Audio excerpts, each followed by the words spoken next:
on n'était pas certain d'intervenir parce que c'est un exercice qui est, somme toute, bien que nécessaire, un peu frustrant. Je serais d'accord avec le président Vinci Guerre qui l'a évoqué. Les comptes administratifs, pour le dire un peu trivialement, c'est pas ce qu'il y a de plus sexy, mais c'est un exercice qui, budgétairement parlant, ne peut, je dirais, nous échapper et dont on ne peut s'affranchir. L'exécutif se félicite, et à sa place, peut-être ferions-nous la même chose. L'opposition dont nous sommes s'oppose, sauf qu'on est là, dans un débat budgétaire qui est d'une autre nature. On n'est pas dans le DOB ni dans le BP, on est dans la photographie et l'exécution du budget tel que présenté par vos soins ces derniers mois ou années. Moi, je voudrais très brièvement, en quelques minutes à peine, même si vous en êtes parfaitement conscient, alerter votre attention sur quelques points. On a beaucoup parlé les uns et les autres, Xavier, Paul Fay, Louis, à l'instant même, de la nature de notre fiscalité. Mais je voudrais rappeler très vite, dans le détail, les volumes qui sont induits.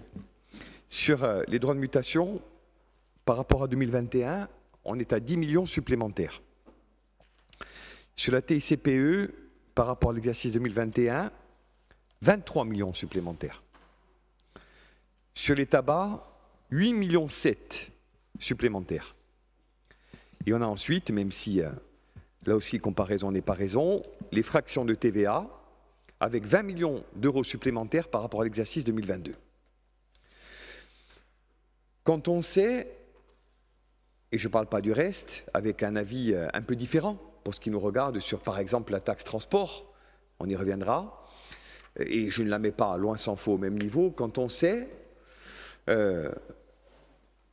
la part de la fiscalité, en l'absence d'autonomie locale, dans la constitution de nos recettes, on se dit que, et vous n'y êtes à peu près pour rien, c'est particulièrement triste, et ça a été dit, même malheureux, que de constater, j'y reviens d'un mot, mais j'y tenais, à quel point la structure de nos recettes, elle dépend de ressorts que nous disons et voulons, y compris vous, me semble-t-il, combattre politiquement par ailleurs.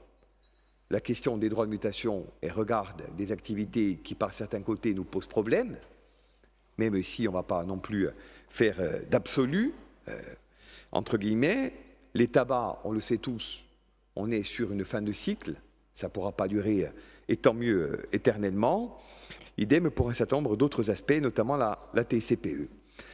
Donc, ce n'est pas au compte administratif de dire ce que vous projetez pour pallier tout ou partie des évolutions sur lesquelles on table collectivement. Mais c'est le rôle de notre Assemblée, en prévision du débat budgétaire 2023, que de poser maintenant ces questions-là. Car sinon, en 23, en 24, en 25, nonobstant le processus qui pourrait nous conduire vers une lisibilité et une pérennité retrouvée de nos recettes et notamment de nos ressources fiscales, on pourrait tout à fait se poser globalement les mêmes questions et poser les mêmes mots malheureux sur les mêmes constats problématiques. Ça, c'est le premier point. Deuxième point, nous comprenons mal à Ansem, avec des taux de réalisation qui sont incontestablement bons, pourquoi, a priori, vous envisagez sensiblement le même niveau d'emprunt. Il y a un point qui nous chiffonne. En page 84 du rapport qu'on a lu avec attention, vous reconnaissez vous-même qu'un peu moins de 26 millions à peine de l'emprunt mobilisé sur 2022 ont une fonction d'équilibre. C'est un point qui est problématique au regard de la suite des opérations, d'autant que vous reconnaissez vous-même avoir purgé une grande partie du contentieux Corsica-Ferries et une partie tout aussi conséquente des sujets liés aux emprunts toxiques. Et c'est là où pour notre part, et à titre quasi-principal au moment de la DSP du CA, je voulais parler de la DSP, je ferai un peu plus tard, le bas blesse. Nous vous disons aujourd'hui, et votre exécution budgétaire vient le confirmer, 3 choses, très vite. Premièrement, même si vous avez, il faut le reconnaître, sinon ce ne serait pas honnête, progresser significativement dans la visibilité que nous attendions concernant les dépenses de personnel. Nous restons dans l'attente d'une vision assortie d'une perspective de réforme concernant notamment le statut des agents. On n'y a pas fait référence, et je ne le dis pas par démagogie, populisme ou parce que des syndicalistes sont présents dans les travées, mais il n'a échappé à personne à la lecture d'un certain nombre de communiqués émanant notamment du STC, sous une mandature nationaliste, qui avait un sujet. Moi, je voudrais redire très tranquillement que des sujets, toutes les mandatures en ont, qu'il est du droit et même du devoir des syndicats que de les révéler lorsqu'ils les estiment légitimes, et c'est, me semble-t-il, le cas aujourd'hui, très clairement, mais en même temps, et je me mets quelques instants à votre place, y compris parce que je l'ai été, je comprends tout à fait la difficulté, mais je dis qu'il faut qu'on en sorte. On ne peut pas continuer avec de telles disparités au niveau du 0,12, et on ne peut pas continuer avec de tels écarts dans les statuts, les progressions de carrière, et plus généralement, parce que tout a un impact, et c'est normal, budgétaire, les évolutions financières. Deuxièmement, et le compte administratif, il le révèle, mais il n'y a pas de surprise. On est dans l'attente, et je pense que vous l'êtes tout autant que nous, d'une diversification des sources de financement de l'action publique. Vous êtes, et on est, par tradition, par tempérament, très sensible aux sources de financement extra, entre guillemets, nationales, au sens, par exemple, des fonds communautaires, même si on sait qu'ils empruntent des mécanismes qui sont aussi, et pour cause, c'est l'un des sujets de l'autonomie, d'inspiration ou de motivation nationale. Il y a ce sujet du PTIC. Bon, on le pose, on le reposera fortement lors du débat budgétaire. L'exécution, Xavier l'a dit, elle vous offre un petit effet d'aubaine concernant la trentaine de millions, mais elle ne nous donne pas, et c'est un peu l'idée, de visibilité sur la suite. Idem, je le redirai, Président, lors du débat d'orientation budgétaire à venir, même si je vous y sais, et vous en particulier, sensible, on a la question toujours, et notamment de la mobilisation de l'épargne. Donc tout ça, ça nous donne à penser qu'on entre dans un moment, et j'en aurai bientôt conclu, où effectivement, Josépha l'a dit, Louis l'a dit, je le répéterai en d'autres termes, avec beaucoup de respect et une vision politique nécessairement différente, on est confronté à des choix politiques qui ne sont plus de même nature. Et notamment sur un plan qui nous préoccupe au plus haut point. Nous pensons depuis un moment déjà, et je le dis depuis au moins 3 exercices budgétaires, que le compte administratif doit être assorti, même si rien ne vous y oblige, d'une programmation pluriannuelle de l'investissement. Vous affichez des dépenses par secteur, pas par opération. Or, sauf à considérer que la Corse va bien et qu'elle n'accuse aucun retard en matière infrastructurelle, ce qui n'est absolument pas notre point de vue, et je le crois et je l'espère, pas davantage le vôtre, on ne sait pas, il y a quelques références, quelques éléments.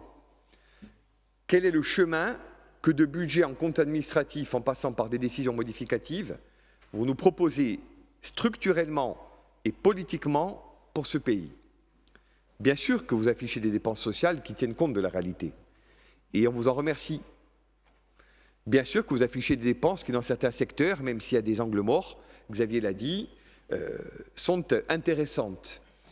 Mais ce qui nous manque à nous, et je ne parle que du groupe que j'ai l'honneur de présider, notamment, principalement, c'est cette vision en termes d'opérations lourdes. Je vous rappelle quand même que le poids du remboursement du capital de la dette en 2022, c'est 45 millions. C'est 11% du montant global des dépenses d'investissement. Donc on voit bien, quand on vient fouiller un peu plus, derrière des apparences qui, je vous le concède, sont intéressantes et par certains côtés reluisantes. Il y a des points d'inquiétude et des points d'alerte assez significatifs. Idem, même si ce budget est sincère et qu'il traduit des choses précises, et c'est un peu ce qui m'a conduit à réagir dans le propos de Louis, pour les subventions aux communes. Un exemple que je ne situe pas sur le terrain politique, mais sur le terrain technique et financier. Notre ami Julien Paolini répond à une question posée par Cathy Cognetti. Et je la salue. Il dit, avec beaucoup d'amitié, Julien, j'ai le texte, la filière bois, on donnera 2 millions d'euros à Porto Vecchio pour l'école de Pifano et, accessoirement, l'adressage. J'ai reçu aujourd'hui, sinon j'en aurais peut-être pas parlé, l'arrêté attributif, qui est président de 800 à 1000 euros. Alors, je ne sais pas pourquoi 1000 euros en plus, mais il y a 800, il n'y a pas 2. Donc, ça n'a pas d'impact. Oui, ça en a un, mais budgétairement, je sais que vous affichez la réalité de ce que vous consentez. Mais quand on parle, et je l'entends, d'aide aux communes, même si je le redis, je ne me situe pas sur le terrain politique, mais plutôt sur celui de vos difficultés à mobiliser des ressources à l'instant T, il y a un écart entre ce sur quoi les communes ou les intercos, mais les communes plutôt, comptent, et ce que vous êtes en mesure de réaliser pour elles, même lorsque vous vous y engagez publiquement et que vous le dites. Donc, on a cette difficulté, c'est là, elle est factuelle. Ni j'en enlève, ni j'en rajoute. Mais je voulais vous y rendre attentif, ne désespérant pas du fait que vous complétiez dans les temps à venir, et on en a parlé, cette subvention, et que notre commune, qui n'est ici considérée qu'à titre d'exemple, puisse plus tard être soutenue comme tant d'autres communes en Corse, mais je le dis notamment parce que Louis, et il a bien fait de le préciser, l'a lui-même abordé. Reste donc l'idée que, et là on sera d'accord, on continue dans des moments et des zones de fragilité. Xavier, en des termes mesurés, a fait référence aux difficultés que nous pourrions rencontrer sur le front de la DSP aérienne.